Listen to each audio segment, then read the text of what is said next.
Sumasakit po ang bandang ilalim ng itlog ko at umiinit po ito. Doc, I want to try Genesis Organic Spirulina. Okay lang ba kahit na hindi prescribed ng doktor? Ang pananakit po ba ng tumbong sa gitna mismo ay sanhi ng prostate?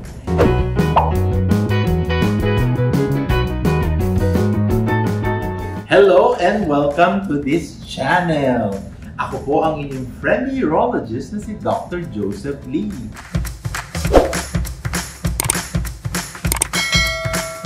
Ilan sa inyong mga katanungan na pinadala sa akin ay sasagutin ko na ngayon. Dahil dito sa aking channel, tanong nyo, sagot ko.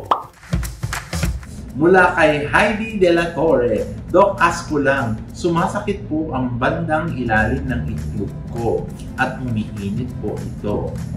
Hirap din po ako na labasan.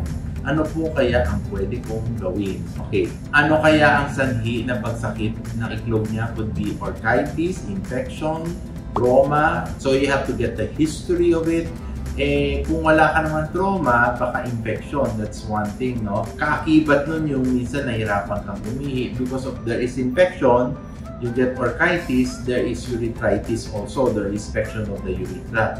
So, paano natin ma-resolve? We have to do diagnostic ancillary procedures such as urinalysis and urine culture. Okay? Ano ang posibleng dahilan sa hirap labasan? Siguro, kung matindi ang infection mo, so, yung mga ducts mo, maging inflame mo, ma-involve. So, there's a tendency na when you do ejaculation, mas hirap siya, mas pigil, no? So, we have to resolve the inflammation of the infection. But of course, we still have to evaluate on that para makita natin kung magre-respond siya sa gamot na bibigyan, no? Anong dapat natin gawin pag may mga sintomas na ganyan? Of course, kailangan magpatingin, magpa-check para gumaling. Okay? Mula kay Safira Gonzalez, ang pananakit po ba ng tumbong sa gitna mismo ay sanhi ng prostate? Depende. If there is infection and there is prolonged prostatitis, you can have that symptom because you have your bladder pains syndrome, part and parcel of the stage of your prostatitis. Now, let's see if there is infection. Now, if the bones are involved, ayan, pwede yan. No?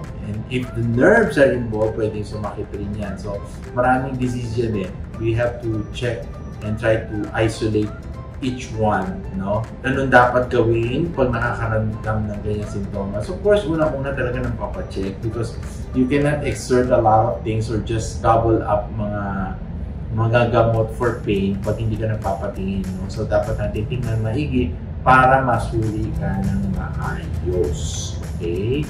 Mula kay Leslie Barles, Doc, I want to try Genesis Organic Spirulina. Sige, go, go, go, now na. Okay lang ba kahit na hindi prescribed ng doktor? Yes, meron naman tayo sa online or sa Mercury Drug.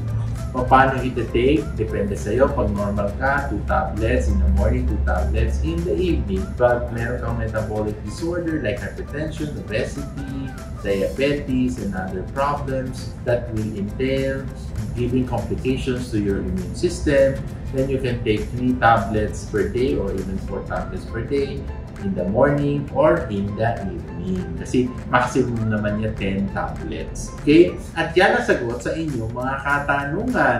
Huwag kalimutan mag-subscribe at click ang notification bell. Post your question in the comment box below. Dahil dito sa aking channel, tanong nyo, sagot ko. Muli, ako po ang inyong friendly urologist na si Dr. Joseph Lee, saying hello but never goodbye. Thank you for watching!